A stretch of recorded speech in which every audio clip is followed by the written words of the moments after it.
That day in class, I noticed something strange as the coach. Something flesh-colored was sticking out of the gymnastics mat. Upon closer inspection, I realized it was an eye. In that instant, I understood there was a voyeur hidden underneath the mat. He was greedily staring at the girls, his eyes full of desire. With every movement, the mat slightly shook. I knew he was making disgusting moves, and I was filled with anger. After thinking it over, I decided not to expose him right away. Instead, I would make him pay in my own way. As I approached him, he quickly retracted his eyes. I simply zipped up my jacket. He thought he had gotten away with it, secretly pleased, and was about to continue. But he had no idea. A nightmare was about to begin. I loudly called for the girls to gather. Then I instructed them to bring a springboard for vault training. The man froze, realizing the danger.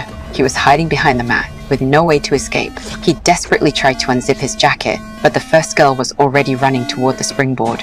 Thankfully, her performance wasn't perfect, which allowed the pervert to narrowly avoid getting caught. I felt disappointed and walked over to encourage the girls to try again. Then I saw the mat shaking violently and silently smirked. I'm gonna have a go. The man tensed up, desperately trying to unzip his jacket, but failed.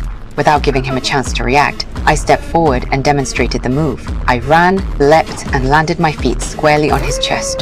The man let out a painful scream. To drown out his cries, I quickly turned up the volume on the Bluetooth speakers. The loud music energized the girls, and the scene became more intense. Meanwhile, the pervert kept struggling, trying to escape.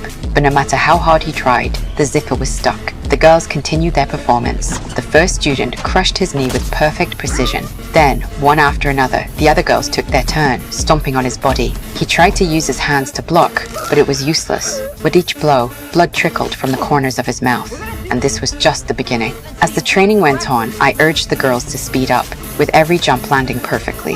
No matter how much the pervert screamed, the other students couldn't hear him. With continuous heavy strikes, his body was crushed under their feet. After hours of training, it finally ended when a girl in black landed flawlessly.